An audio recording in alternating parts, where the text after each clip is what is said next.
This is the NMU Sports Roundtable Show on the Wildcat Sports Network. Live from inside Aubrey's Pizzeria and Tavern on Washington Street in Marquette, I'm Derek Miceli, and this is the NMU Coaches Show. A real good, lively, exciting weekend of things for NMU on all fronts across the athletic spectrum, so we'll get you caught up on that, starting with the usual Wildcat Week in review. The basketball teams hosted Grand Valley State in the Barry on Thursday. The men played first, facing the number 21 ranked Lakers. It was really about as exciting a contest as you can hope for. We went to double overtime. Really exciting all the way from start to finish. NMU on top 25-24 at the half. They held a 1-point lead, but a foul called with 0.2 of a second left led to Grand Valley shooting free throws. They split the pair, were tied at 66 heading into overtime. Lakers jump up early, led for most of the overtime period. Alec Fruin then nails a triple to tie it at 74 with less than 2 seconds to go. And we're in double overtime. And again, Grand Valley jumps on top first. Again, NMU with a chance to tie. They trail by 3 with 4.5 seconds to go. They go to Fruin. Try to tie at the buzzer. He gets a shot off from kind of midway, probably between half court and the three-point arc, and hits the backboard, but shot falls just outside the basket. Final score 82-79. The women had an even taller task, taking on number 6 ranked GVSU. Cats have been battling injuries all season long. They had no Liz Lutz, no Aaron Honkala for that one. Still, though, the team hung tough. They end up falling short 53-38. Played stride for stride with the Lakers, though, really for all but the second quarter. I mean, they lead 13-10 after the first. Grand Valley dominates with a 20-2 run in the second. Then they were Grand Valley up 15 at the half, and then Northern plays them even after that. I mean, they both score 14 points in the third. They both score 9 in the fourth, so Cats still end up losing by 15, but really a pretty strong effort. And the reserves stepping up for all but one quarter, given a top 10 nationally ranked team, all they could handle. Freshman point guard McKaylee Kuhn reaches double-digit scoring. She finished that Thursday night game with 12 points, 5 rebounds, 2 steals, and what stands out the most, though, just how grand a defensive effort it was. Grand Valley scored 74 points per game on average. The Cats held them to 53. That gave them a chance. Really, that's all they were asking for in that game, was to have the chance to compete, and they did down the stretch. And then Davenport in town for Senior Day. 3 seniors honored before the men's game, who again played first. They were honored after the men's game, actually. They kind of did a split and intermission where they honored both teams after the men's, before the women's. But Sam Taylor, Miles Howard, and Marcus Metelsky are the 3 that are going to be graduating at the end of the year for Northern. Another battle, another overtime period in that one. NMU led it 32-30, I believe was the score at the half in that one. Davenport up 3, though, with under 20 seconds left in regulation. With about 15 left, Delapo Olayenka, the sophomore, hits a triple to tie it at 68. The NMU defense holds for the final 15 seconds, and we enter overtime for the third time in 2 games. This time, though, the Cats prevail. They led 76-74 with under a minute, hit some clutch free throws, ultimately win it 80-74 in overtime. 4 guys score double digits, led by senior Sammy Taylor. He has 19 points, 5 assists. Really, in that win, have kept their playoff hopes alive. They could and should be able to secure a spot now with a win over Michigan Tech on Thursday. And the women's team has solidified a postseason appearance following a win over Davenport. Also, first, Bailey Deloret, Aaron Honkala, Jessica Schultz, all honored as seniors prior to tip-off. The Cats jumping up to a lead pretty early on, led for most of the game, shooting 46% from the floor. Schultz leads the team in scoring with 16 points, but probably the biggest factor, I think, in that one was junior Amber Hubner. She played probably the best game we've seen from her this season. 15 points, 8 rebounds, 3 assists, all en route to that 72-63 win. Northern currently now in the number 5 spot. However, with a win over Tech on Thursday and a little luck elsewhere, they could move as high as the number 4 seed heading into the GLIAC tournament. Meanwhile, the Nordic skiing teams having success of their own just outside of town in the Al Qual recreational trails. That's where they held the NCAA regional championships, and the Cats come out outright winning the regional. I mean, the men did it with a score of 208 points. Matthias Rohlid, he wins the 10K freestyle with a time of 24:09.9. Then Chetel Bannerud takes second place in the 20K Classic, followed shortly by Daniel Strines. He earned a third-place finish, and the women totaled 216 points in their victory of the regionals over the course of the 2 days. Malin Borisiu got gold, 13 minutes, 45.4 seconds in the first race Saturday. Molly Miller securing silver behind her. And then in the 15K Classic on Sunday, Hilda Ida finishes first with a time of 55:15.4. And Nadine Matter coming in not too far behind her to earn silver. We'll be talking with the skiing coaches today and seeing who, now that they've tallied up the individual scores throughout the course of the season and times, who's going to be heading to the national championships in Montana on March 12th. Swimming and diving continued the winning at the GLIAC Championships, a 4-day event. Last week, big news on the women's side. They won the conference championship, clinching for just the 7th time in school history and the first time since 2002. Coach Heidi Voigt wins Coach of the Year for the effort on the women's side. And then the men take third overall, but part of that was a crazy fast 800-yard freestyle relay. Fastest at the meet and one of the fastest in the country. Actually, they did it in 6:45.95. Now, those who have achieved qualifying results are going to advance to the national championships. Those start March 10th in Geneva, Ohio. Lacrosse played a couple of games at home inside the Superior Dome, and now just 3 games into the season, the team has made a statement. They dominated the opposition in both games. First, it was Lewis University on Friday. The Cats come out firing straight out of the gate. They scored the first 7 goals of the game, outshot the Flyers 34-19, controlled the majority of the draws, won the ground balls. I mean, ultimately, they go on to win 15-4. Freshman Minnie Battelle scores, and not just a hat trick, but in fact, Minnie gets the first 3 goals of the game. Ends up actually netting 4 before all is said and done. And the Quincy Hawks then pay a visit on Sunday. It would shape up to be a very similar story, only this time Lindsay LeMay's team leads 12-0 at the half. They win it 16-4. Program off to a 2-1 start this season. They have a week off now before a lengthy trip to Colorado starting March 2nd in Colorado Springs. And Grant Petolni's hockey program one step closer to securing home ice for the first round of the WCHA tournament come March. They were over in the Sioux over the weekend playing Lake Superior State for the Capo Cup. Split the series in very drastic fashion. Friday, not the Cats' night.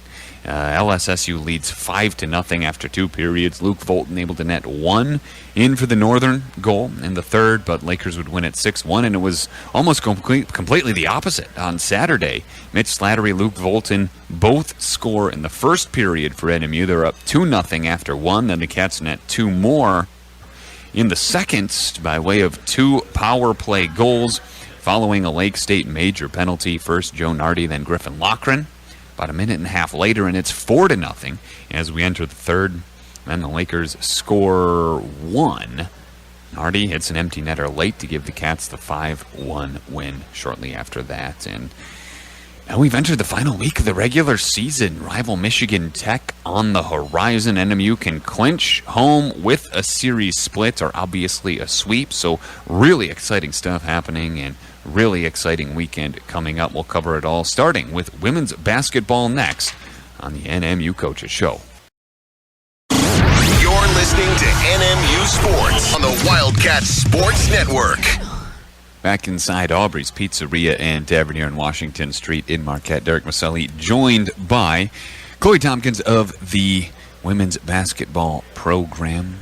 Coach, coming off that workout, how you feel? He said exhausted. Yeah, it's good though. You have to force yourself. You know, I had a similar moment on Sunday where it's like I went home and I actually was laying on my floor staring up at the ceiling because I went home and I was like, I'll charge my phone for, just to give it some life. Mm-hmm. And the next thing I know, I'm on the floor and I'm like, all right, I have an option here. I can choose to not do it and then probably be upset with myself tomorrow, or I can hate myself right now. Yeah. and I can feel better about it tomorrow because I did it. Right, yeah. But it's good to force yourself, you know, Yeah. you gotta. No, I've been telling the girls all year about setting little goals, and so mine has been to work out 5 days a week, and so I've been trying to hold my end of the accountability.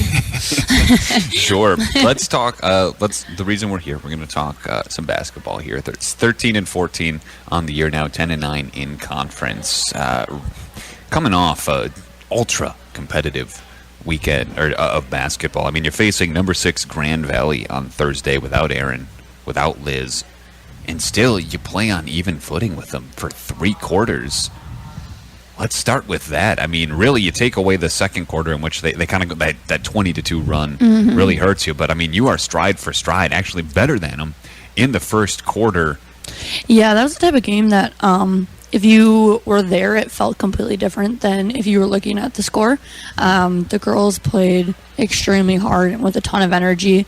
Like you said, with a lot of our consistent players being on the bench, it was good to see the team kind of morale stay really high, lots of energy, lots of effort, and it just kind of showed to us that we're ready for this postseason because it's the time of the year. Obviously, you want to be playing your best basketball, you want to have high energy, team wants to be in good spirits, everyone playing some of their best basketball, and that's exactly what we did this weekend, so it was really encouraging. I mean, you're talking about points where you've got Sam Potter, Miceli Kuhn, Andrea Perez, Emily Miller, and Amber Huebner out there. That's 3 freshmen, a sophomore and a junior, playing against the number 6 team in the country and more or less holding their own.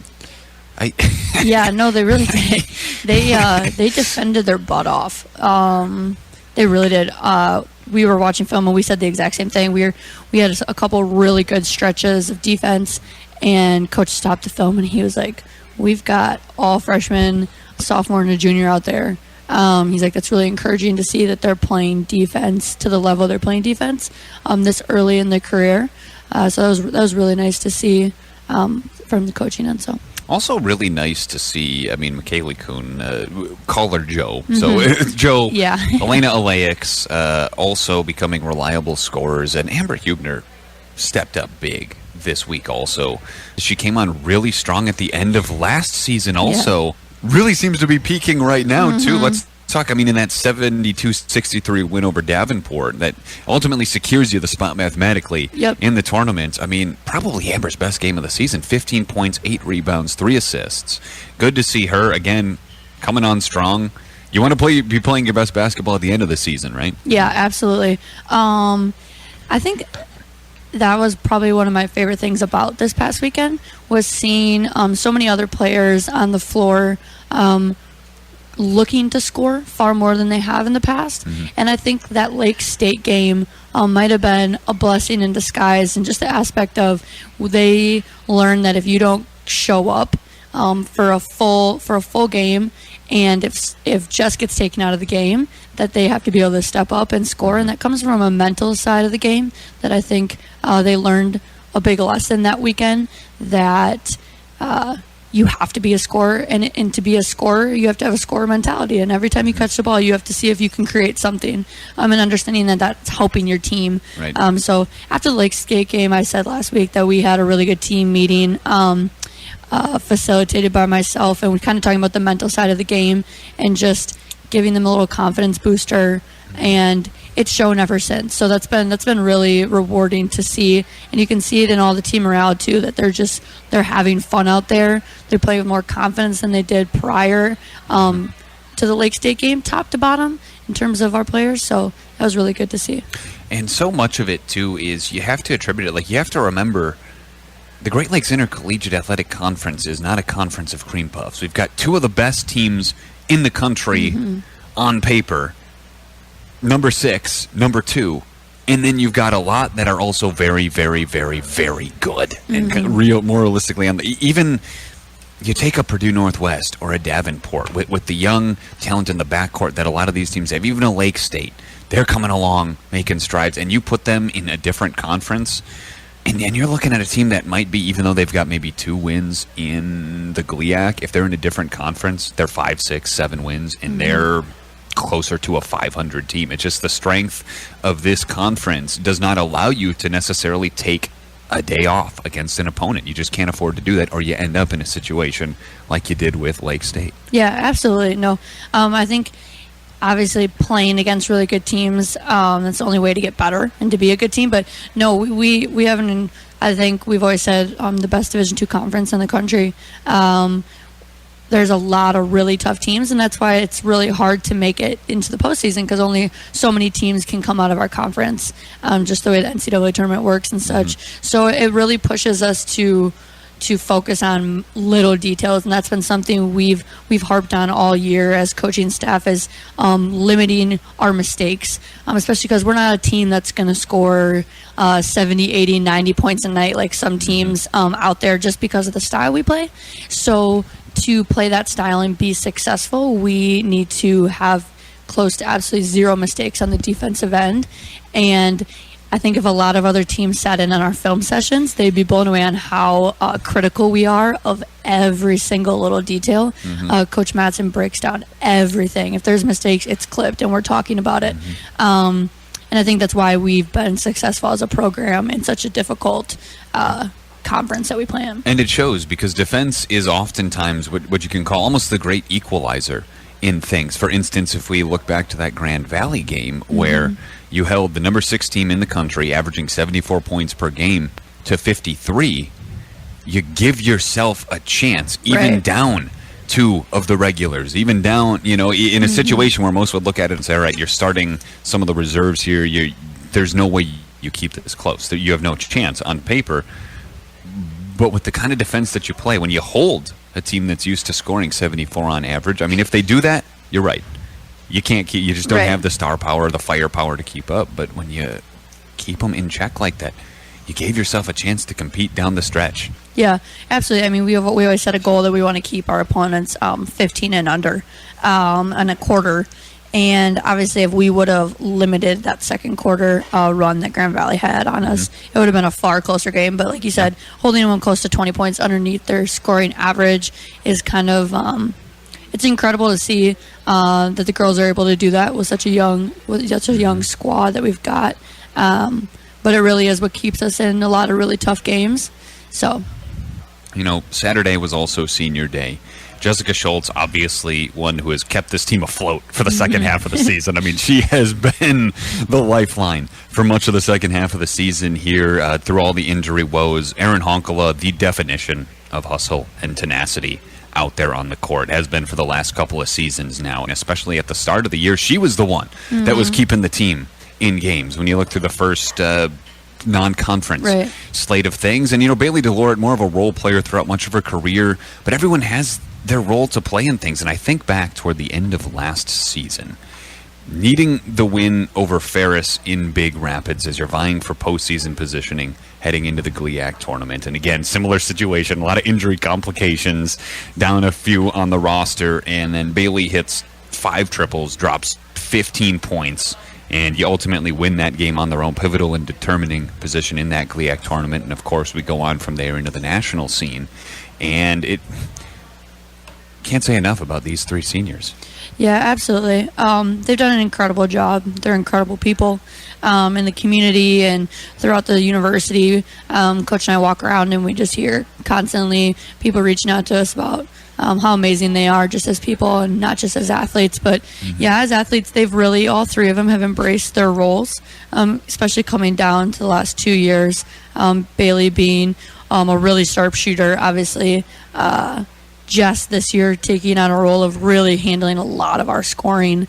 And Erin kind of developing into her role of being more than a hustle player too on the offensive end, really has grown a lot as a basketball player. So we've been really proud of her in the roles that she's been taking on. But I think that's one of the most important things to have a successful team, is every player understanding what their role is and mastering that role and not trying to do anything that's out of themselves, but also in their free time and in practices and postseason, pushing to develop and have more skill sets and things like that, but also in a game playing within themselves. It's that fine line that it's hard to find, but very important. And we've seen Erin walk it. Like you said, there have been times where in games that she's clearly up to the offensive production, and you're thinking, all right, well, maybe it doesn't mean that you try and take 3 threes in a game. It's not really your arsenal, but you know what? If you're open, give it a shot. Right. You can knock it down. You've been working on the perimeter game a bit. It's kind of that balance of self-improvement, but also still playing to your strengths and knowing who you are and what you do best. And just understanding, too, game time situations and when it's appropriate to try maybe something that's not usually normal of you early in quarters, early in the half. And that's been something we've talked through and have been teaching our underclassmen as well. And we've seen great strides, especially from Miceli Kuhn in her game time decisions and reads, depending on what the score is, time on the clock, shot clock, things like that. So. And we're rounding out the regular season this week. Home contest against Michigan Tech. The Huskies currently in the 8th spot right now. Haven't secured it necessarily, so they're fighting to get in to the conference tournament of their own will. If they get a win, they are in. If not, then it gets a little dicey for them. They did beat us up in Houghton earlier this season, but a chance, if things go our way, if we beat Tech here, and if with a little luck on the Park side end of things, you could be looking at potentially, via some of the tiebreaker scenarios, home court advantage if you get the win here and you get a little luck. Yeah, it's crazy. The GLIAC is wild this year. Being a team, like around the 500 mark, and still having an opportunity to possibly clinch that home court playoff game is crazy. But yeah, I mean, there's a lot riding on the game. We're coming from a position where we have a lot of.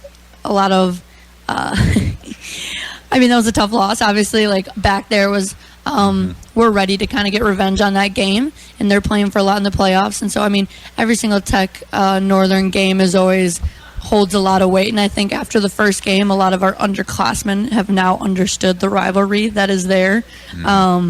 So we're playing some of our best basketball right now. And they had a really great game against Grand Valley here on Saturday. Played them really tough despite what the score looked like. They beat them a couple of those quarters, so it'll be a really good game. We've been making our adjustments and watching a lot of film. So. And we are going to pack the berry as best we can for everybody this one coming up Thursday. Again, it'll be a doubleheader. Women's game is going to be at 7:30 for that one, the prime time slot. Michigan Tech coming to town on Thursday.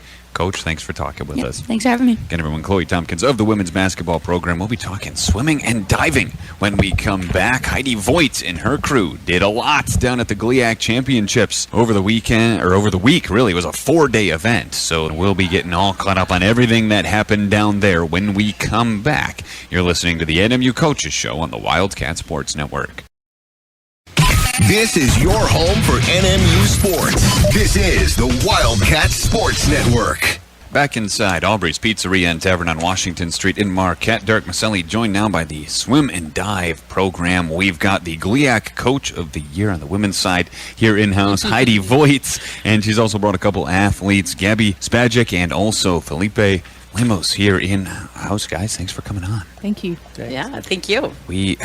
So much. 4-day event, first off. We've got so much to cover here. Let's start with, obviously, the women's team capturing the GLIAC championship. Everything that went into that, there's a lot. I mean, Gabby, obviously, a big part of it, but so many other efforts. Rachel and everyone along the way. Fill us in. Oh, man. It was so exciting. And I would have to say, Gabby really started us off in the 1,000, and she just had an incredible swim in the morning. And to have 7 women make it back in the 200 IM on day one was just really started everything off, and they never looked back. And they all, sometimes having a great first day just makes everybody a little bit more relaxed and go, okay, it's going to be good. Because they've all been nervous. They're a little bit of hype for it, and they're all kind of, you work all year for this week, and so there's a little bit of pressure and all your time and everything you've done.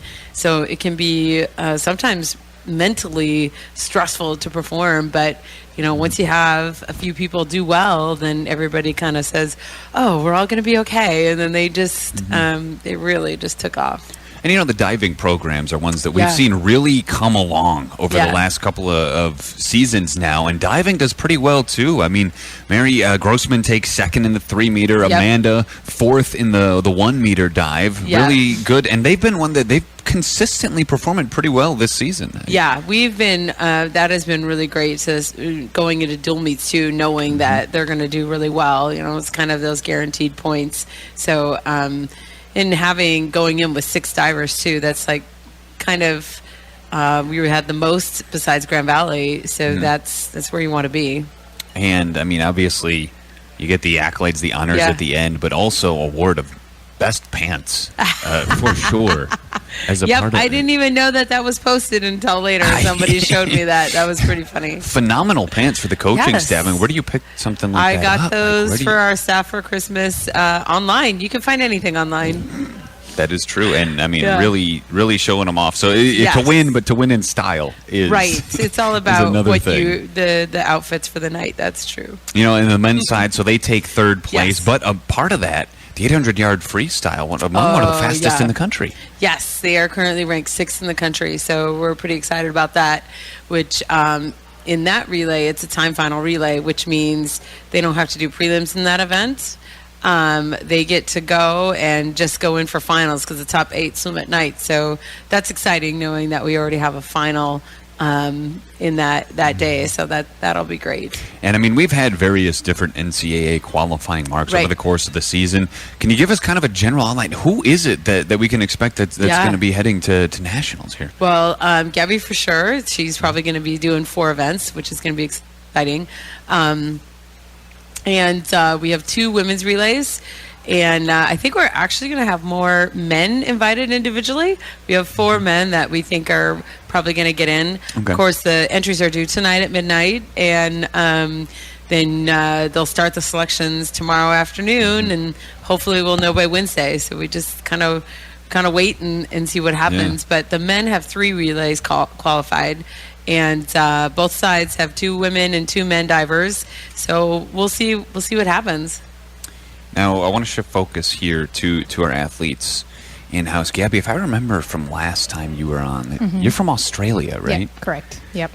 Already an honorary All-American from, was it last season or 2 seasons past? We talked about it the last time you were on. And, I mean, this time, 2nd in that 1,000-yard freestyle, 3rd in the 400-yard individual medley. Yep. 2nd in the 200-yard butterfly, and then 3rd in another freestyle event. And, man, you got the whole spectrum, the distance races and the shorter ones. Yeah. Truly, it seems like you've really improved yourself as an all-around swimmer. I mean, it doesn't seem to matter the distance. You've got it covered. Yeah. I mean, when I came in my freshman year, I wasn't expecting to swim any distance events, and I kind of proved to myself and my teammates that I could be a contender in those distance events. And like you said, my freshman year nationals, I got honorary All-American in the 1650, and then the following year I also went to open water nationals in Kansas, and I did really well in that. And if I remember, I think I got maybe 18th overall out of around 50 to 60 swimmers. So that was like a 5K open water event. And this past week at GLIACs, I really popped up with my distance events, and I really enjoyed them actually. And I think having the 1,000 on the first day, doing really well in that, and being ranked 13th in the country at the moment, or 14th I think, and getting a really good PB and very happy with my time, that kind of like carried me through the rest of the meet, just creating confidence within myself. And I did really well in all my other races too, so I couldn't have asked for a better week, to be honest. The importance of a good start, right? Yeah. I mean, just how much that can boost your confidence versus, and I mean, Coach, obviously, when you have someone that you can rely on, and you can put them more or less in any distance here and know what you're going to get out of them, it really makes your job easier, doesn't it? Oh, yeah, for sure. Felipe, now 3rd in the 200 butterfly, and then 3rd also in the 200-yard backstroke. Both of you as butterfly, look, I'm not a swimmer. I don't know the intricacies of it, but I feel like the butterfly has got to be one of the more taxing, difficult strokes to do. So is that something that you enjoy doing, or were you told you're going to do the butterfly because you're good at it, and you've been doing it ever since? I actually like to swim the butterfly, and like when I was younger, I liked challenges. So like, it kind of like work for both, because I'm good and I like challenge. So like, if I'm good at something that's challenging, it's better for me. And again, Coach, so much of it is the mentality of the people you bring in when you talk about establishing a successful program. Yeah. Can you have anything better than that? Well, and good, that, and then that's also what you likes want. the challenge, Yep. right? And that's what you're trying to do in the recruiting process too, is find people that, like to race and are willing to step up to challenges, and that's all those conversations you have with them, all those Skyping sessions that with some international athletes, and that maybe can't come on a recruiting trip, but those that you get on the recruiting trip, you are looking for that. You're looking for the fighters, and yeah. So to follow up on kind of what you just touched on there with the Skype sessions and some of the other things, coming up from Brazil to be a part of the program here, how is it you found yourself at Northern? It's pretty cold here. Yeah, it's a lot of snow. Man, Like my city's kind Very of cold different, for Brazil. so, yeah. Yeah, it's very different from what I have at home. so you said your city is very cold for Brazil. Yeah. What is cold for Brazil versus cold up here? In 2013, we have 5 minutes of snow, Yeah. and that's cold for Brazil, like real cold. But like it's nothing close to what I have here.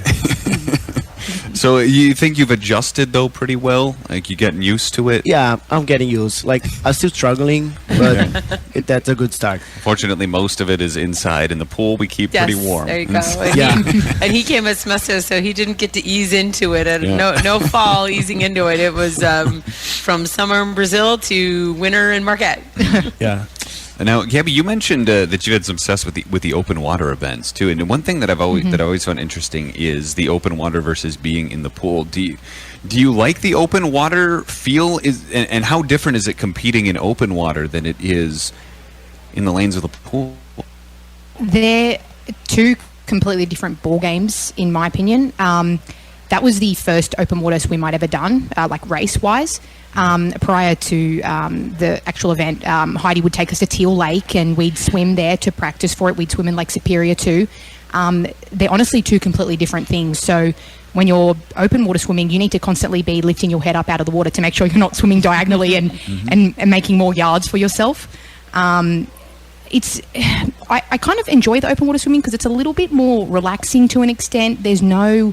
You don't have to start racing off straight away. You kind of have a feel for the water, just kind of suss things out. Whereas I think compared to the mile, so the 1650 is probably the most painful race I've ever swum. Yeah. It tops the 1,000, the 2 fly, the 4 AM. It tops the 5K that I did in Kansas. But yeah, the mile is definitely the most painful race in my opinion. And so much of it too, I imagine, is mental anguish Yes. when you Yes. see that you still have so much more Yeah. to go. Yeah, just seeing the counter, because when they count for us, it's 63 laps. So it's the longest 17 minutes of my life. Yeah. It's a lot of mental talk throughout the race. You do kind of feel like you're going to give up just because it hurts so much, but you just keep going through, and it'll eventually end, and it's worth it. Yeah. I imagine very different mindsets too. I want to shift over to Felipe here, but we'll come back to you on this because you've got the wide spectrum of races of distances covered here in Yep. terms of events. But the 200 butterfly, the 200 backstroke, and some of those. How much thought are you putting into it? Like, what is going on in your head when you're doing these races? Is there a lot that goes through your mind, or do you just go and think about it after the fact? Yeah, like I really prefer when I'm not thinking about my race. When I'm racing, it's usually better because I don't know, just follow my instincts.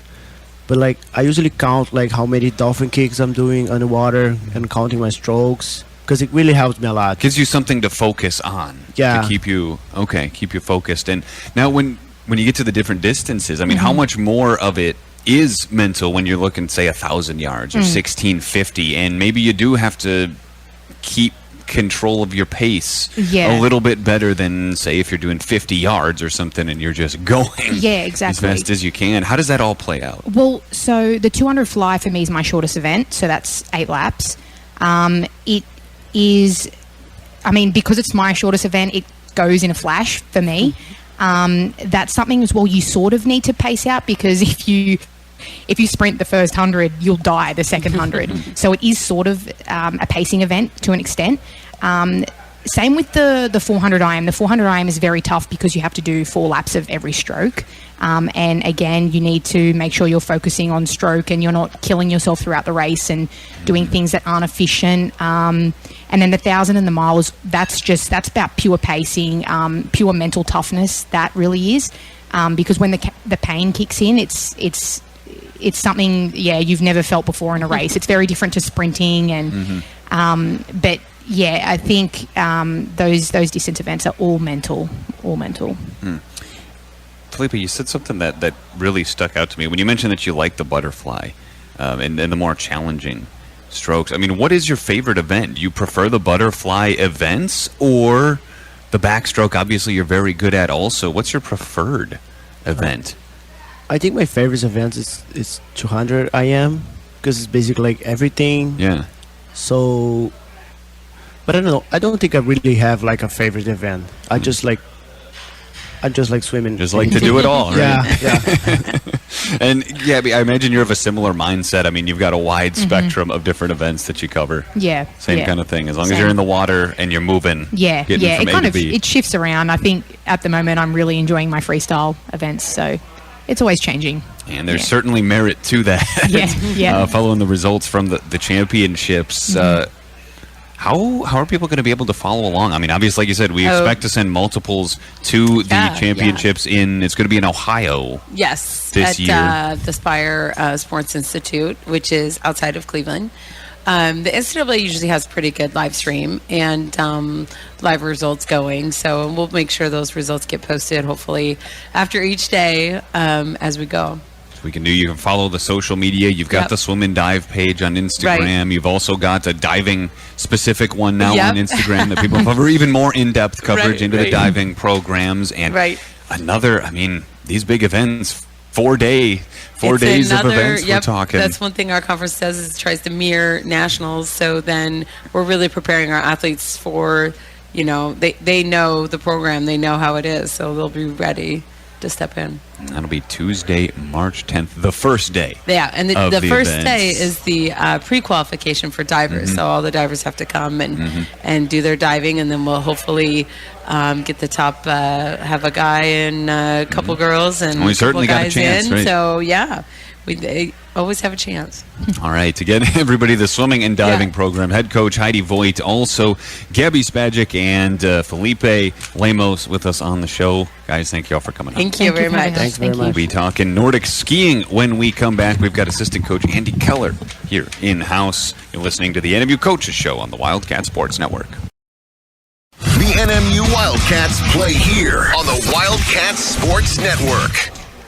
Back inside Aubrey's Pizzeria and Tavern, host site of the NMU Coaches Show. Derek Miceli joined now by the Nordic skiing program. Always great to have assistant coach Andy Keller on with us. Yeah. Both the men and women winning the regional championships in Ishpeming, not too far from here outside of town. Really great. I mean, so Matthias, first in the 10K. We're going to see if we can remember all these. There's a lot to recap between the 2 days. Then Chetzel, second in the 10K, second in the classic race on Sunday. Then Daniel, fourth in the 10K, which is a scoring result. And third in the 20K. And then Amar's another one that we had mentioned. Fifth. Also a scoring result in the Classic. And then on the women's side, again, excellent performance. Mullen, who we've had on the program here, first and fourth on both days, Saturday and then Sunday. Molly, second in the freestyle event on the first day. Then Nadine, fourth in that 5K and second in the 15K. And are we missing? We're missing one. Hilda Ida won the Classic on the second day. There we go. I mean, and the gold medal. So, I mean, really, you get a lot on the podium, you get a lot of scoring results, and this is what we're expecting at this stage of the season, right? We got people competing with national championship aspirations.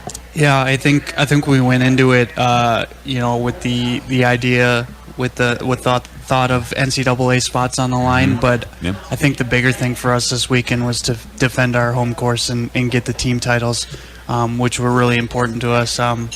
some things wouldn't have been said over social media, but by the tech women's team, and that kind of got our girls fired up, and they wanted to go out there and improve themselves.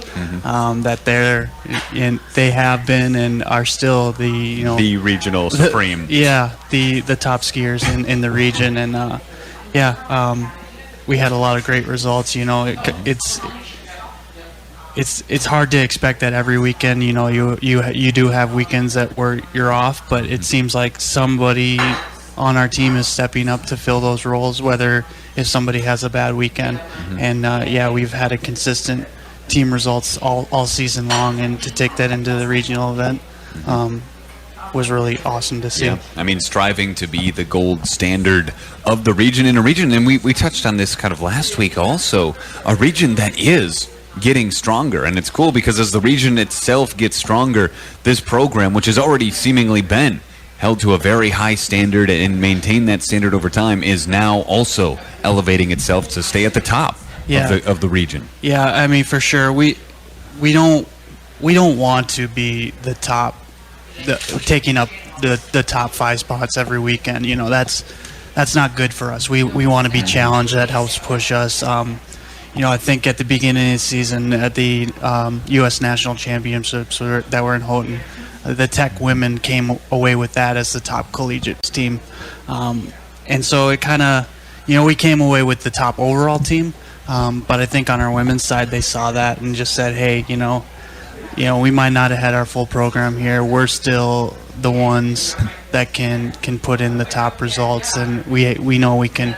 By the end of the season, we'll be in those top spots, and we have the ability to do so. So, it's rising to the occasion and being able to perform under pressure, and our athletes have certainly done that this year. And now, the big question: who is it moving along now to the NCAA championships, all the way in Montana? You booked flights. You said you got them coming up pretty soon here. I mean, the event itself, March 12th, I think, is the start of it, right? So short turnaround, not a whole lot of time to prepare, but you more or less have the team figured out, right? Yeah, we head out there early. It's at altitude, so for us to perform at our top, we typically get out there earlier. So we're headed out this Saturday, going down to Minneapolis and flying out on Sunday. So we talked at the beginning of the year that we were graduating 5 of our 6 NCAA skiers from last year. So on the men's side, our only returner, Shetel Benerud, is on that team. Matthias Rolid, who's had a consistent year all season long, and then that third men's spot, Daniel Strines, has earned that spot for sure. And that comes obviously with the performance, what you hope for, right? People with aspirations on the line when you get to the collegiate championships. That's gonna. He's improved every weekend, and he's done a really great job. He's in his 3rd year with us. His first couple of years, he did really well in the U.S. national sprints, but never really in the distance races.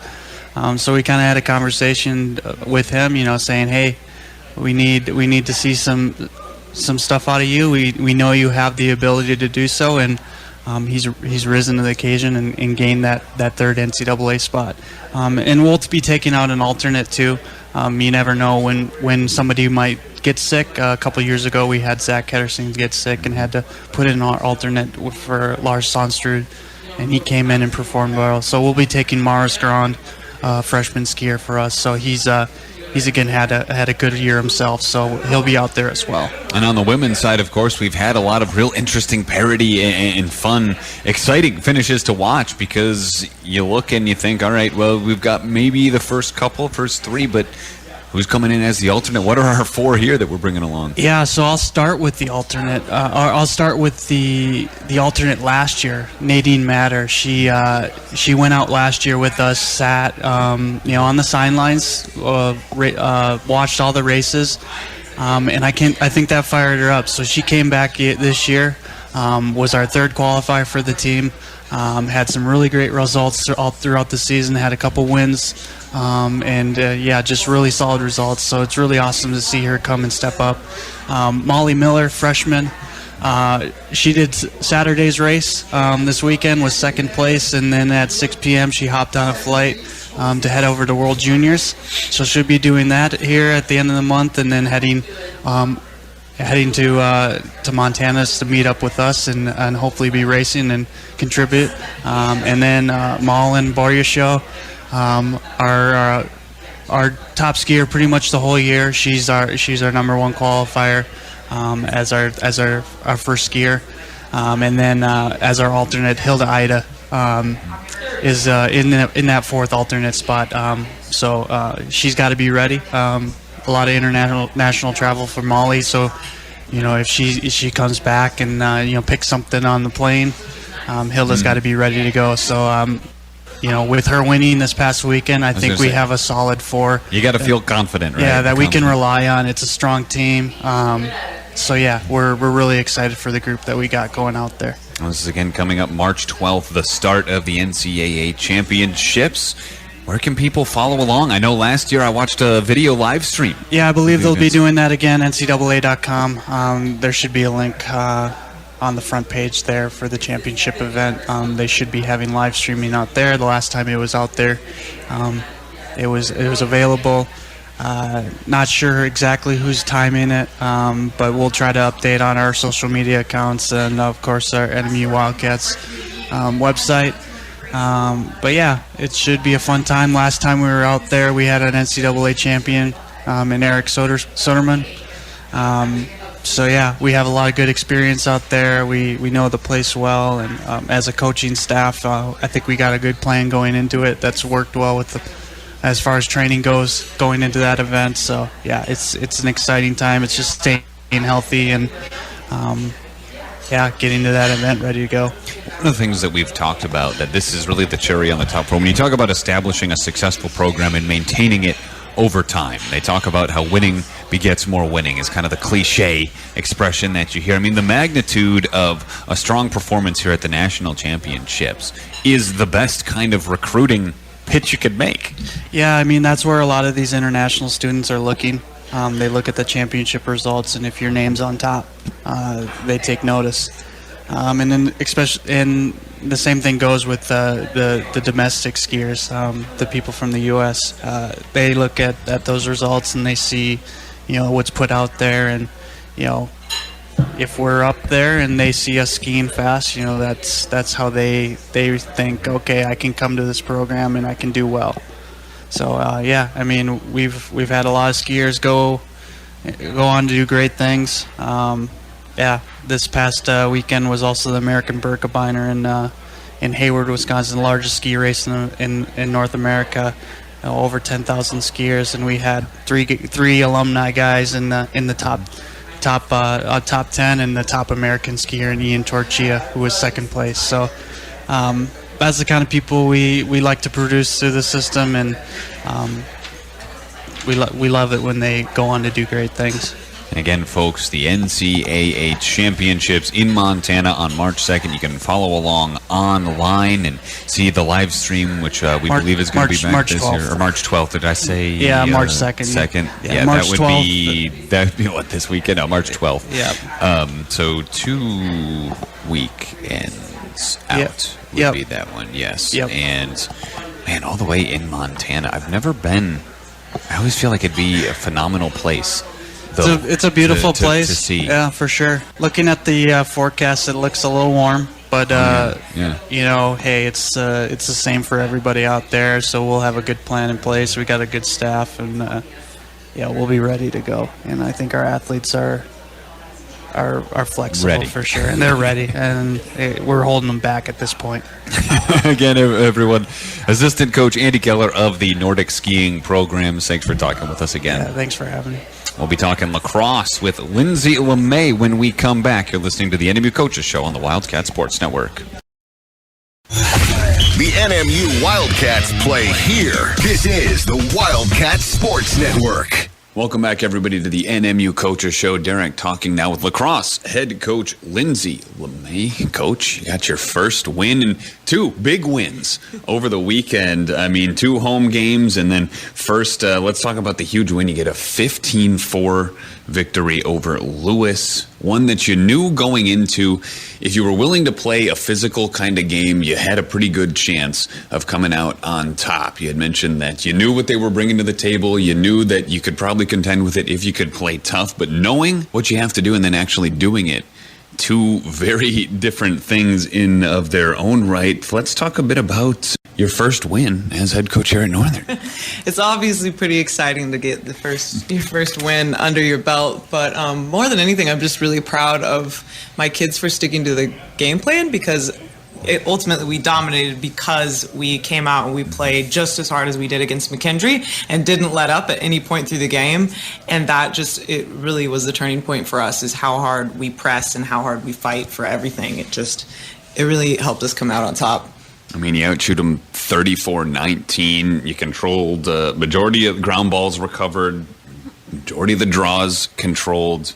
And one that you had mentioned when we talked earlier about a couple of freshmen who are up and coming, scores a natural hat trick, the first three of the game, actually. Yeah, Minnie Biddle had a really good game. I think she ended up having 5 goals in that game. And she played phenomenally. She's also our main draw taker, so a lot of those draw controls are her. She's just so long. She can get the ball out of the air really easily, and she really turned it on for our offense right away. Just the type of movement she creates by driving in and drawing defenders to her also opens up other people. So a lot of the goals in our game were because she was so she moved so much and it forced so much panic on the defense. It was great to see. And a lot of other young talent that we haven't really talked about yet is who you've got in goal. Yeah. A sophomore who was kind of forged in the fires of the team last year in a freshman season, and another freshman who they each played a half in that first game. Let's talk a bit about what you're seeing so far guarding the net. Yeah, so Cam, our sophomore goalie, is just the calmest, most steadfast goalie that I've seen in a long time. She's really good at, like, regardless of the type of team we're playing, she always plays the same steady game. Like, she doesn't get jumpy when teams are really aggressive. So even seeing McKendree and Lewis and how different those teams are, Cam's always going to be the same. She's always going to be methodical in her saving. She's always going to be patient when she's clearing the ball. And she's just a very reliable, steady person to have in goal. But then what was cool about the two games this weekend was that we were able to, I was comfortable enough with our defense and the way we were playing that I made that switch to our freshman goalie in both halves of each game, in the second half of both games. And just like the more minutes you can get for freshmen, the better, just to start taking those nerves away. But she showed up and did really well. She's a very active goalie in comparison to Cam. She jumps out of the goal. She guards people. She clears a lot quicker. So it's just cool to have those two who also get along really well and just have opposite dynamics. Yeah, and that's kind of an interesting thing you mentioned, right? You've got the kind of the fire and ice almost, if you will, where you've got one who's maybe a little more unpredictable. Yeah. In net versus one where you know what you're going to get, and they both kind of have their advantages, don't they? They definitely do. And I think moving forward into big games, the more we could split time between them, just the better it might be, because it's really hard to predict to play a team that plays two goalies a game and also two goalies with opposite playing styles. It's kind of if they're ever figuring one out, you can just flip into and put the other one in. So the more we can play I trust Cam. I think Cam is great. But the more we can play our freshman Aaliyah, the better it's going to be moving down through the season, just to have options. Now, you mentioned that second game. Let's talk about it. Quincy in town on Sunday afternoon. You're up 12-0 at halftime. And really about as dominant a victory as you can hope for. You win at 16-4 when all is said and done. Some of the takeaways from that one? I think that game really showed in the first 10 minutes of that game, how playing a high pressure defense can cause just absolute chaos for a team that isn't ready for it. And I was really proud of the way we played in that first 10 minutes on attack too. Just we moved the ball well, we saw lanes, we saw people inside for passes. That first 10 minutes of the game before we were up by too much was some of the best lacrosse that I've seen from us.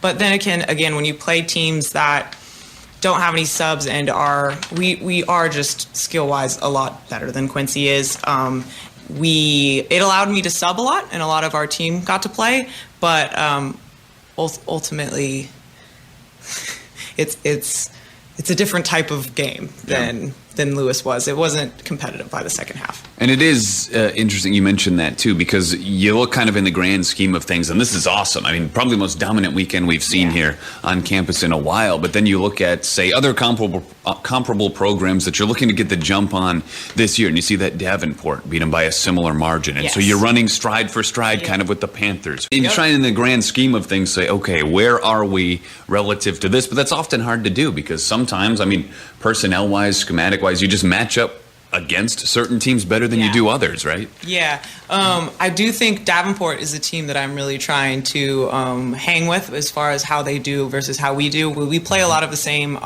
non-conference opponents. Davenport today actually plays University of Colorado Springs, who we play next week. So just moving forward, the more similar we can play score-wise to Davenport, the better chance we're going to have in the GLIAC, just because they're always a well-performing program in the GLIAC, and I think this is our year to finally start climbing the ladder a little bit more. Another thing of note in that Quincy game, the return of Grayson, kind of as an potent offensive weapon. And I know you had mentioned a bit at the start of the season about maybe trying to move her around. You were considering some different things position-wise. Is she still playing the middle of the field?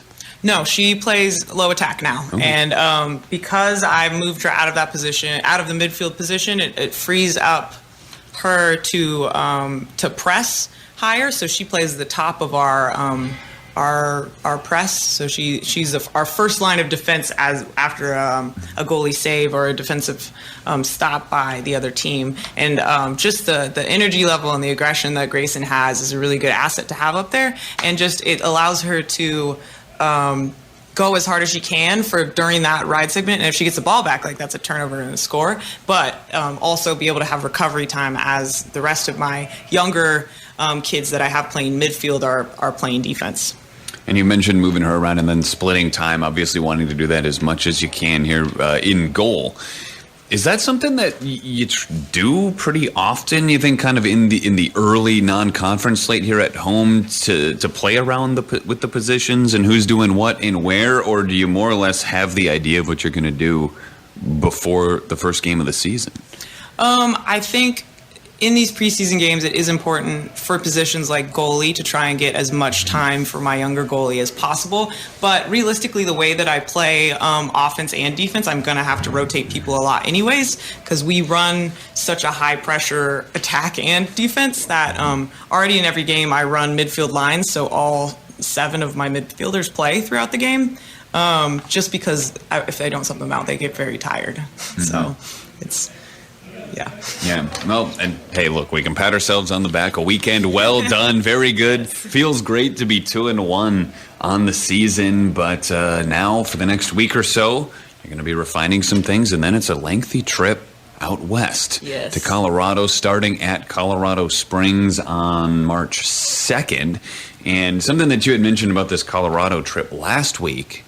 Very different thing going into this one because you'll be facing 2 teams in succession that play very different, whereas with the Quincy and Lewis one, you kind of knew that you were going to take a similar approach to both contests. Yeah, so Colorado Springs and Mesa play opposite styles of defense.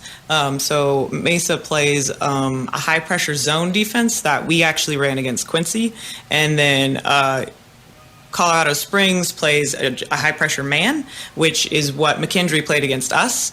So I've seen both of them, and my players have seen them in practice. But to be able to prepare for each, I have to be a little strategic with this week of practice because we do have a full week before we play either of them. So I'm going to split the time between which defense we're seeing throughout our practice week, almost day to day, just so they get they have to see them mixed up constantly. Because I think the more panic I can put in my attackers right now, the calmer they're going to be in the games. Sure. And you mentioned switching to the higher pressure defense maybe against Quincy than you had against McKendree, or things changing up a bit along the way. Another question of philosophy, I suppose, when it comes to coaching and such on the defensive end. You find your different schools of thought. You've got your staff that says this is what we do and this is what we're going to do every game and we're just going to do it the best. or we're going to try and change our approach based on who we're playing. Do you view your system as more dynamic, more shiftable like that, or do you more or less, are you still planning for the most part coming out with the same thing week in and week out? So I wouldn't say it's shifting based on opponent. It's definitely shifting for every opponent for the method of confusion. The way we're going to win games this year is just by confusing people. So whenever they try to adjust to our defense, we're just going to change it. We're going to do something else. Okay. So the more defenses we can play in a game, the better. We played 3 different defenses in Quincy, and we played 2 different defenses in Lewis. And ultimately, every time they tried to adjust, I shifted it. And I think that will help us down the line as we do play teams with a little more talent, like the Colorado schools. Keep them on their feet, right? And that's the thing is you talk about, right, so neither of the Colorado schools that we're facing probably off to the start that they wanted, but you got to consider the level of competition too and what they're playing. Also, it makes it difficult this early on in the season when you've only played 2 or 3 games to really gauge the strength of an opponent, because an opponent that's 0-2 starting in this non-conference could very well go on to still be very good by the time the season is over. Definitely. I think also like the way we perform against both these Colorado teams is a really good reflection of how we'll do in the GLIAC, because Mesa just played Concordia St. Paul like 2 days ago, and Concordia St. Paul dominated them. So moving forward, how we can perform in Colorado will probably determine how I prepare for the rest of the GLIAC and see if we need to change some things to be able to hang with some of the top of the GLIAC. And that's kind of the importance too of finding your different quality of competition. I mean, it's one thing to try and rack up wins in the non-conference. You see, there are schools that will attempt, they'll drop a weight class, so to speak, or they'll get the wins early season, just kind of use it as a warm-up for the slate of conference. And then there are others that go out there and really test themselves, or they try and find comparable opponents. And it seems like really you've got a pretty good spectrum of competition here in the non-conference slate with Lewis and Quincy here in-house. But I mean, you also brought McKendree into town, and now you're taking a trip out west to some programs that could be pretty comparable to your own strength-wise. Yeah, I'm pretty pleased with how balanced this ended up being. I especially with that first game being the McKendree game, I think it really it scared a lot of people that we'll see later in the season, because we played them so differently than the way we have in the past. And I needed to see that to see if what I was doing was going to be effective. And it really showed what I wanted it to show. And then moving into Quincy and Lewis, that was a good momentum builder as we move into this Colorado trip, which has a lot of obstacles given that it's far away. It'll be our first outside games, and they're good opponents. So it's really going to prepare us well for conference. And that'll be coming up again, folks, on March 2nd, the first of that one at Colorado Springs. Real tests, first road trip of the season, and a lengthy one at that. But of course, we'll be checking in with you when all is said and done, and we'll be getting updates as it goes. Is there people can follow along? Do you have social? One thing we haven't talked about yet is ways to follow. Do you guys have social media? We do, yes. Our handle for Instagram and Twitter is NMU Women's WLAX, so NMU WLAX, and I think both of these games will be live streamed through the opposing team's services, and also live stats will be updated through through Northern Michigan. So follow along. Again, everyone, head coach of the lacrosse program, situated at 2-1 now on the season, looking to go even further beyond that in a couple weeks, starting on March 2nd. Thanks for coming on, Coach. Thanks for having me. We'll step aside, talk with more coaches and athletes when we come back. You're listening to the NMU Coaches Show on the Wildcat Sports Network. Thanks for listening to the NMU Wildcats on the Wildcat Sports Network. Back inside Aubrey's Pizzeria in Devon on Washington Street in Marquette. This is the NMU Coaches Show. Derek Miceli joined now by the men's basketball program. We've got head coach Matt Mackerzak here in-house, and then also 2 of our 3 graduating seniors, Marcus Metelsky and Sam Taylor. We'll start with Coach, though, as per usual on things. I mean, you have the 82-79 double overtime loss to number 21 Grand Valley on Thursday. Phenomenal effort against a very good opponent, but as we had talked about going into the Saturday game, at this point it's the wins that matter the most as we vie for postseason positioning. So let's start. I want to start with the transition from Thursday. I mean, just a real tough. They call a foul. I don't know the last time I've seen a foul called with 0.2 of a second Ever. At home. left. Never. At home, on your home court especially. Something you don't see very often. Puts you into extra time. Obviously a tough one that you go on to lose down the stretch to a very good team. But then it's senior day on Saturday.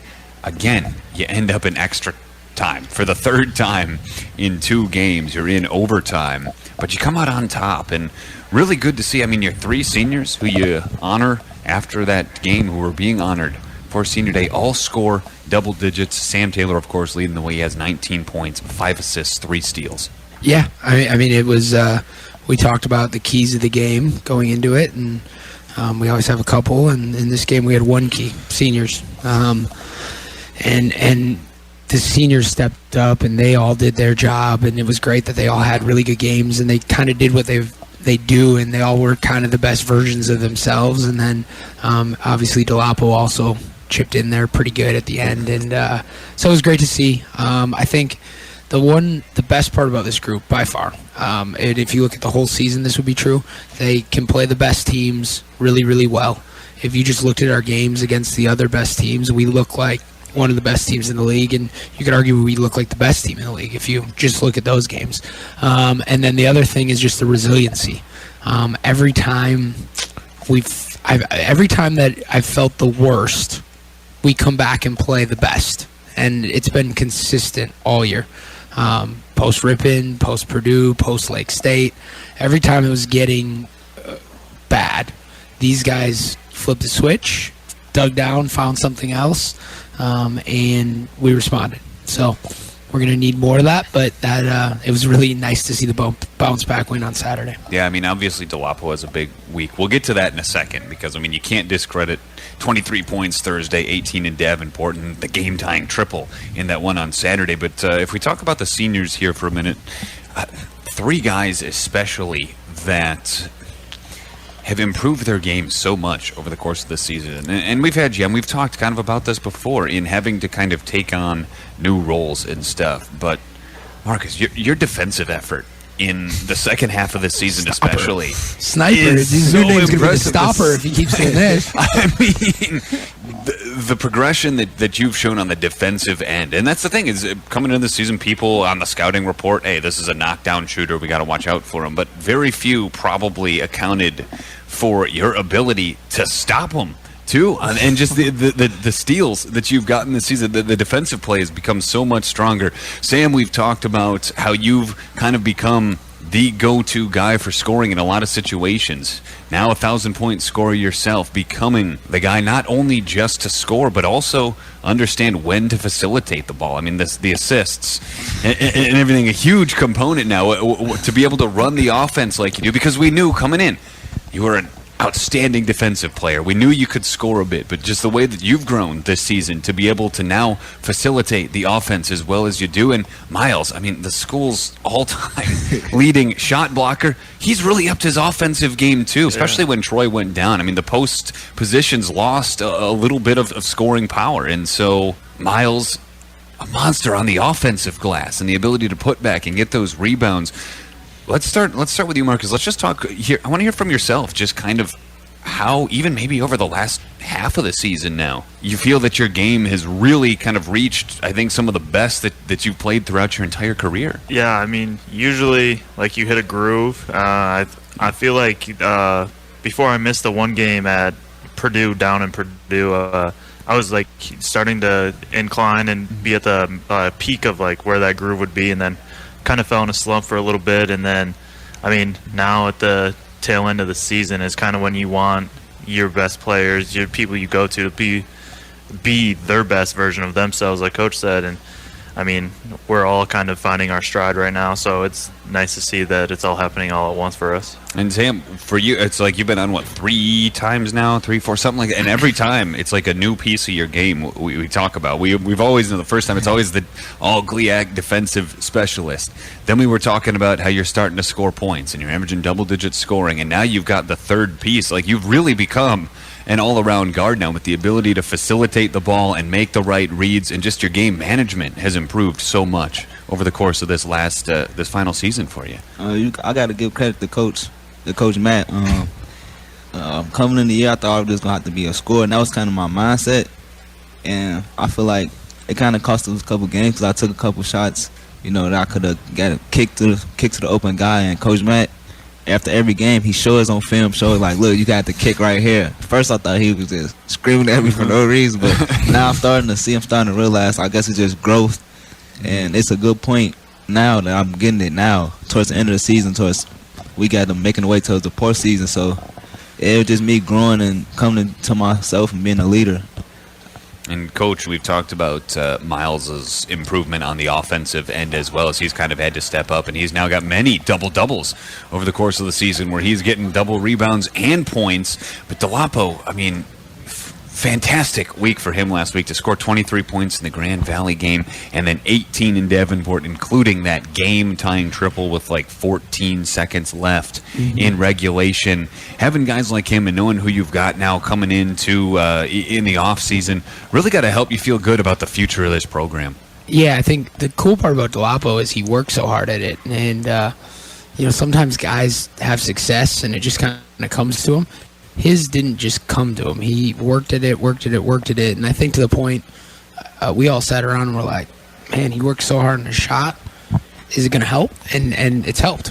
I mean, he's became arguably, numbers-wise, he's got to be our second or third best three-point shooter. And 2 years ago, I don't think he couldn't even shoot a three. Yeah, I mean, I think if he shot a three, Coach Saul probably rightfully so would have grabbed him off the court. I remember escorted him to the bench. I remember last season he was playing our athletic trainer Jason Laxo.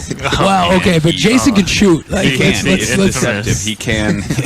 The infamous showdown. There's infamous. It lives in infamous. But I mean, that's the point. Marcus is the second best shooter on the. Actually, he's third. I'm best. Jason's second, and Marcus is third. Now, I do want to get a little personal here, man. I want to, Coach, I'm willing to guess that much like myself, you were probably not a perimeter player in high school when you played through, because you shoot a lot like I do from long range, and I was not a perimeter shooter.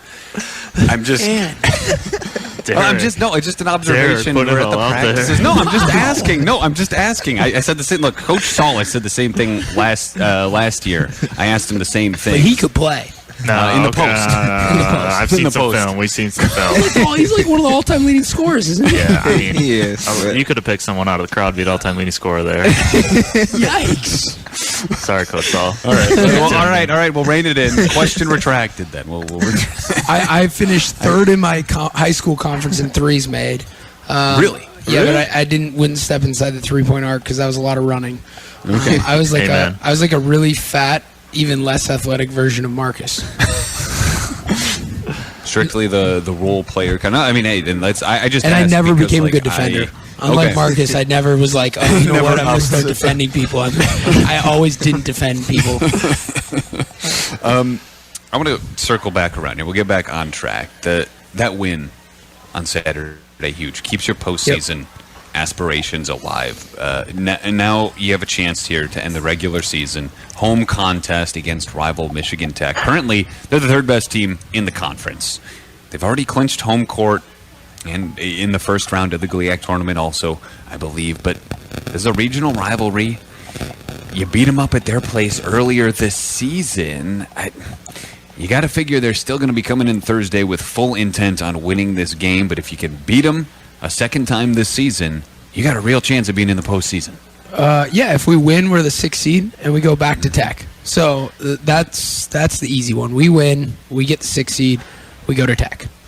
We lose, we need one of some luck. I mean, we need Lake State to lose to Ferris, which I would say Ferris is a pretty heavy favorite, but you never know. And we don't want to put it in the hands of Ferris. We want to put it in the hands of Northern Michigan. And I'd like to think Ferris will win, and I hope Ferris wins. But at the same time, the best case is we win and we take care of our own business. Control it yourself. And this is what we had talked about. It goes back to the same thing we talked about last week, where if you could win 2 out of these last 3 and control it for yourself, that's a deal that you'd take, right? Right. And these seniors have always kind of risen up, and they did it on Saturday, and now we got some more chances.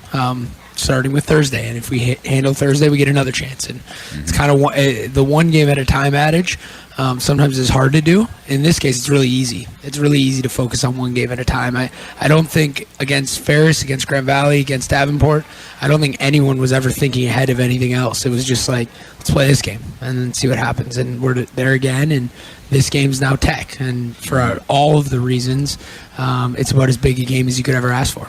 So one more thing that I want to talk about before I let you guys go here. We had the celebration of life for Kobe and Gianna earlier today, and there was also a screening over the weekend of like a Dwayne Wade documentary, actually at the Thomas Theater, that they had for like the local high school basketball teams. And some players, I feel, just, they have a certain aura. For one reason or another, they become one of the best to play the game. Whether we talk about Kobe or LeBron or Michael Jordan, or if you want to go way back, I mean, Kareem Abdul-Jabbar, Larry Bird, John Stockton, whoever. I want to know from you guys, who among the stars, either past or present, are some of the guys that maybe you looked up to growing up? I mean, universally, we're all probably going to agree Kobe is one of the, probably the, but I mean, I want to know who are maybe some of the ones you've looked up to, and then is there any that you feel are kind of underappreciated and maybe deserve a spot in the lineup? I can answer this. All right, let's start with Sam then, and then we'll go. Yeah, we'll go from there. Of course, I looked up to Kobe, but like my favorite player of all time is Derek Rose, because he's from Chicago, and it kind of hit home because he was like the first person that I seen with my eyes witness go from where I'm from and make it, and it's the way he did it. It was just like unbelievable. Like, he was one of my role players. I used to try to mimic my game off him, but as I got older, I started like to shoot threes, so Steph Curry became one of my favorite players. But to follow up on Derek Rose, I mean, so I'm a Pistons fan, and so to have him this last season has been so awesome, and a guy who really had to overcome a lot throughout the course of his career, too, and came back, and I just can't, I thought to myself the whole season, wow, he deserves so much better than this. I felt the same way. I thought they was going to give him the All-Star bid, but everybody that made it deserved it, so I thought he should have been in it. Yeah, and I will agree with you on Derek Rose then. Marcus, I mean, same. I mean, Kyle Coburn. Like when I was younger, like just like watching basketball and stuff, and like highlights and like documentaries. One person I watched a lot was Reggie Miller. I mean, he had like a little bit of swag to him that I don't know if I carry to that magnitude. But I don't know if Coach Matt would appreciate that either if I did. But so him, and then I grew up a Pistons fan as well. So Rip Hamilton was one of my favorites. That's what I was going to say. Because I feel like each, when you talk to someone, like there's always the big national ones, but then everybody's got kind of like their home team, one or two that they always kind of looked up to. Watching the like the 04. Chauncey Billups is another one. Yeah, I mean Chauncey Billups, Ben Wallace. He was a guy. He was a guy that people said would never be able to run an offense. He was strictly a shooting guard. I mean, he got bounced around early on, and then he comes to Detroit and he proves the country wrong. Right. And that is another great story. One who I think maybe a little underrated in the grand scheme of things, but some of that is probably regional bias. Right. I agree. Yeah. I mean, the 04 Pistons team is one of my favorite ever. So, Coach? I kind of like Tony Allen. Okay. And Zach Randolph. I enjoyed that Grizzlies team. Yeah. And watched almost every playoff game. And it was probably some of the most fun I've ever had watching basketball, because they weren't very good, and they just kind of, it was the grit and grind thing, and they just found ways to compete and found ways to win. Well, I think you put Mike Conley in with that group too. Yeah, but he's good. He's a guy that's good, but again, heroic and humble. Like, he's never a guy that talks. He's never, he's confident in his own abilities, and he's had some injury stuff. But he's another one. Like, if I was running a franchise and I had the ability to pick, like, he's one of those guys that I would look at as maybe a little underrated when it came to the position. For sure. I always wanted the Bucks to get him, because they needed a point guard for a while, and there's some rumors about making that happen, and they never did. But I like Mike Conley. And again, though, the task back at hand, folks. We're going to try and pack the Berry this Thursday. 5:30, the men are going to play first against Michigan Tech, and this one, I mean, this is really for all the marbles. Win, and you're in. I mean, you win, and it's guaranteed you are in, right? Yeah. And then all we're focused on is Tech. The rest of the stuff, got your fingers crossed and everything else, but all we can control is what we can do, and it's not like, even if it wasn't the case, the Tech game's enough. I mean, it's enough for for us to be dialed in on that and focused on that. So I'm excited. I'm excited to see if we can continue to play really good basketball, because we're at 3 straight of really good basketball, and if we're going to have some life left in this season, we're going to have to continue that. Again, everyone, this Thursday, let's pack the berry as best we can for this matchup with so much on the line. Coach Matt Makerzak of the men's squad, seniors Sam Taylor and Marcus Metelsky. Guys, thanks for coming on. Thank you. Appreciate it. We'll be talking hockey with Grant Patulny. After this, you're listening to the NMU Coaches Show on the Wildcat Sports Network. The NMU Wildcats are on the air on the Wildcat Sports Network. Back inside Aubrey's Pizzeria and Devon on Washington Street in Marquette, rounding out the Coaches Show now with head coach Grant Patulny of the hockey program. His team situated at 17-13-4 on the season. They're 15-10-1 in the WCHA. Coach, you get a series split over in the Sioux. Battle for the Capo Cup over the weekend puts you just one win away now from clinching home ice in the WCHA tournament. Almost equally different outcomes. 6-1 Friday night, 5-1 results Saturday night. What was the big change for you guys between Friday and Saturday? You know, to be honest, it wasn't just Friday and Saturday. You can go back to, the 5 previous games. And in only one of those games that I feel like we played to a level required to give yourself a chance to win. And that was Saturday night in Mankato. And we didn't win that game.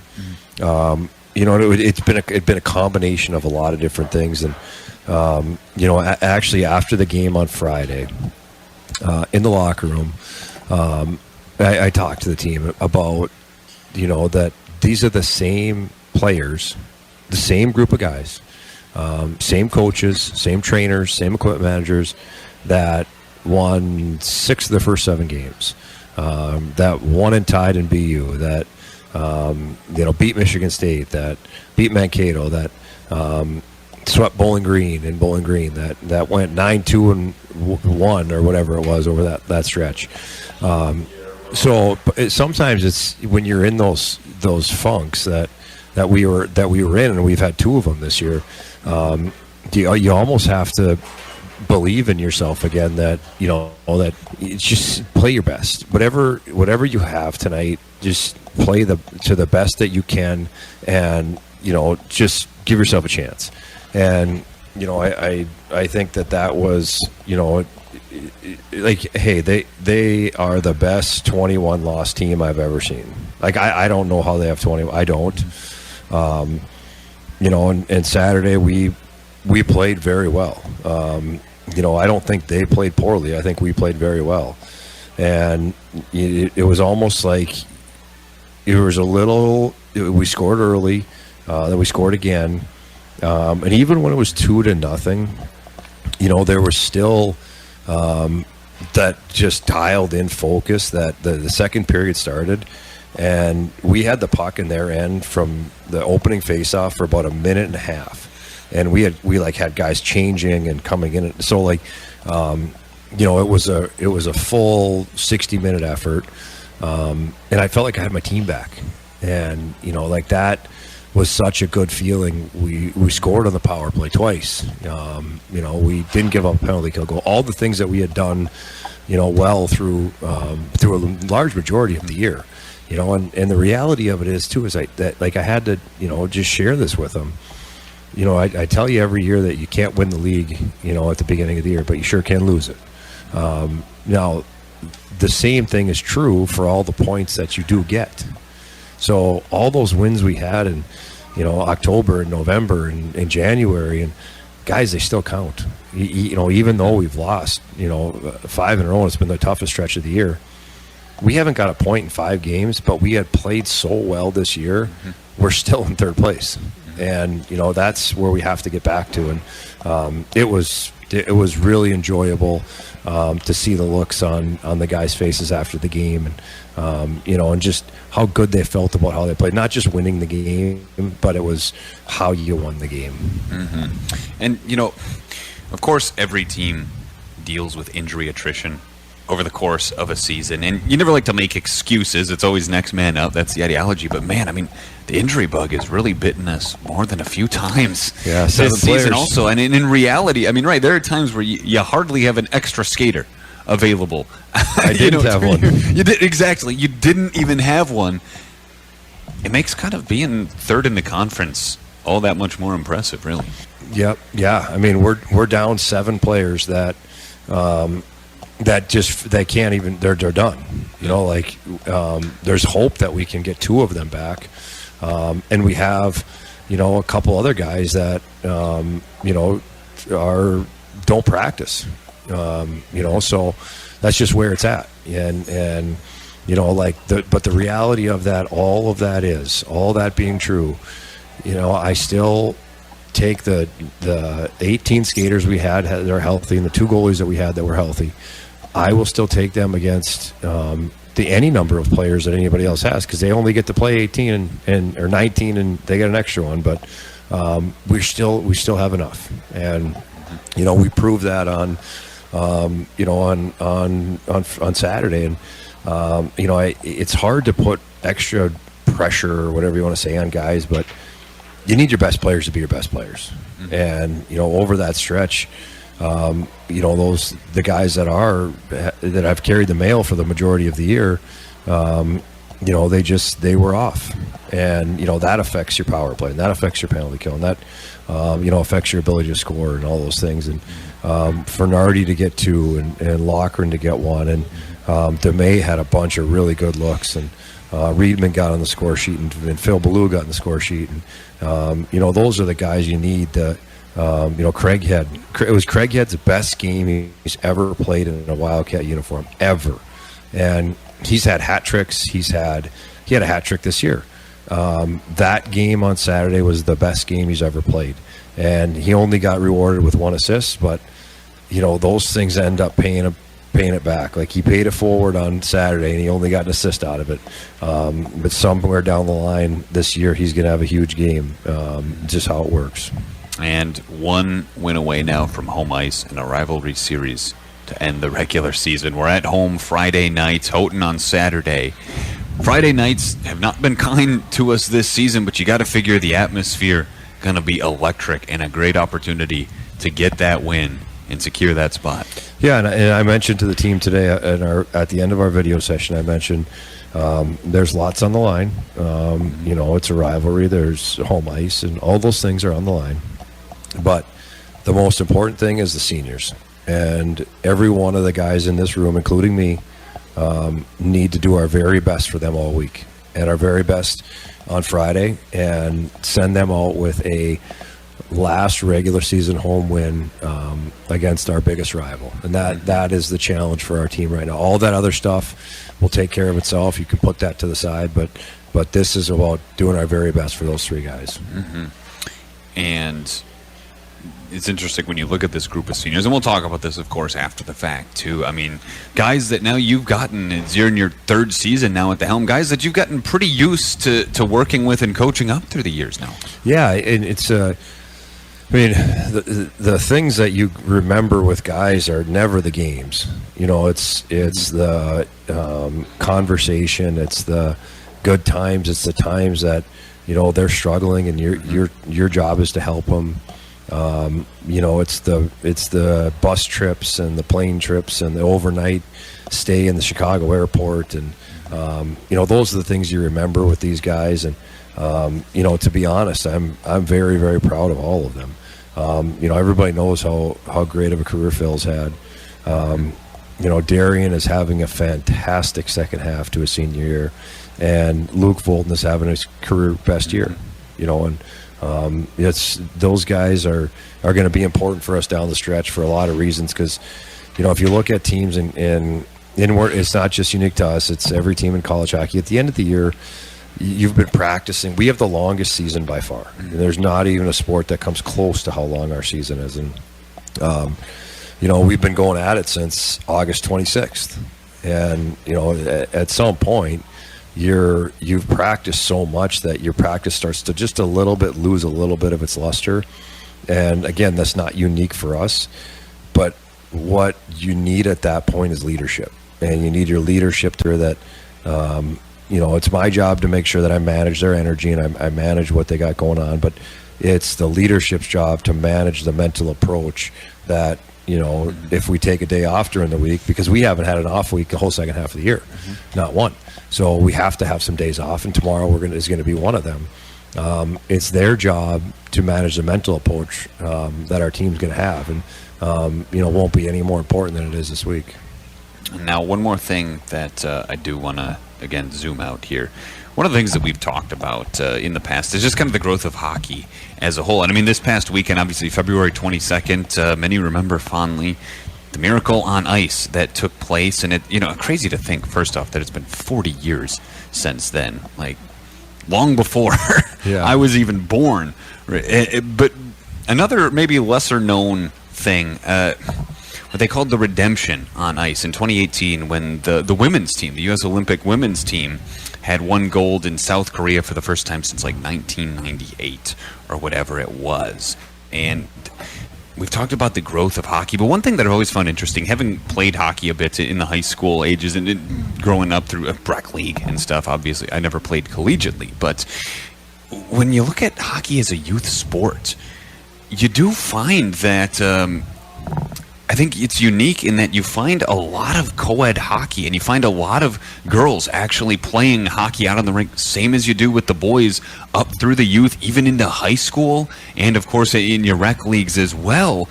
And that's something that seems interestingly unique. You see it in some of the other sports, but hockey, especially strange. I mean, considering how aggressive, how physical of a sport it is, how cool is it also that you have this component to it where you've got girls and young women playing in these same leagues, whether it's ice or roller hockey, and that's something that seems fairly unique to the sport itself. Yeah, you're right on. It was 98 the last time the women won.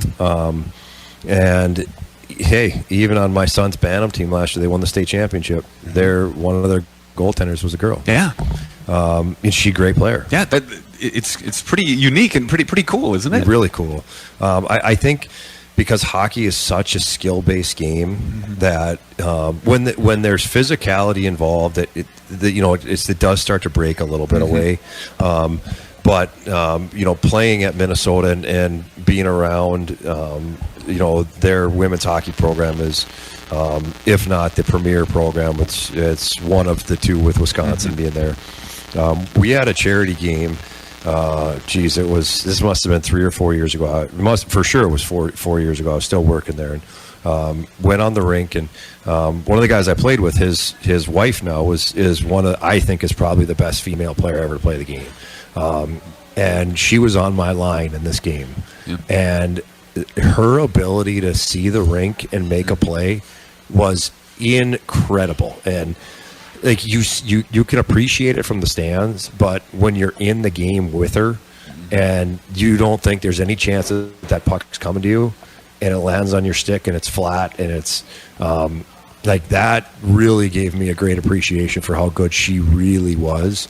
And I think that's part of the reason our game is different, is it's such a skill-based game that if you can think and you can make a play, you know what, doesn't matter. Like that's how small guys can be.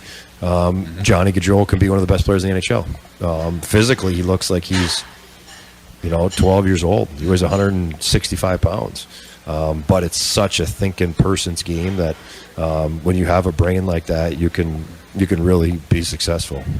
Again, folks, the words of Grant Patolny, head coach of the hockey program here. They've got the front end of that home and home series with Michigan Tech this Friday, 7 o'clock start time. No doubt that we are going to pack the berry for that one. A chance to clinch home ice. And, folks, the atmosphere always electric when Tech is in town, and this is something we've talked about in the past too. Now that you've been a part of this rivalry for a while now, you understand just the magnitude and the electricity that comes with it. Yeah, we actually had a young man on a visit today, and we had mentioned, he goes, "You guys are playing Tech. It's a huge rivalry." And this player's from an area where he understands, like, rivalry, Minnesota, North Dakota type rivalry. And, for me, I grew up in Grand Forks and I played at Minnesota. So like that rivalry was even more for me. And I shared with them today. I said, hey, I like, you don't even understand it, because I didn't understand it either. I thought I understood it before the first game, and I had no idea. I got it now. There's no doubt that I understand it now, and our players understand it. And you know, you could be from Europe or Russia or anywhere that you've never been to the UP ever one time, and you can be playing college hockey, and the moment that you step into that rivalry, it doesn't matter if you have many, many, many years of the history of it, or if you've never seen it in your life, you feel it. And it is right now, game on, and it's really unique. It's one of the top 2 or 3 in all of college hockey. I can think of no grander, no better scenario to try and win home ice than at home on Friday in a game like that. 100%. Again, everybody, Grant Patolny of the hockey program. That'll wrap up the show for tonight. This has been another presentation of Northern Michigan University Athletics and the Radio Results Network. Derek Miceli saying thanks for listening.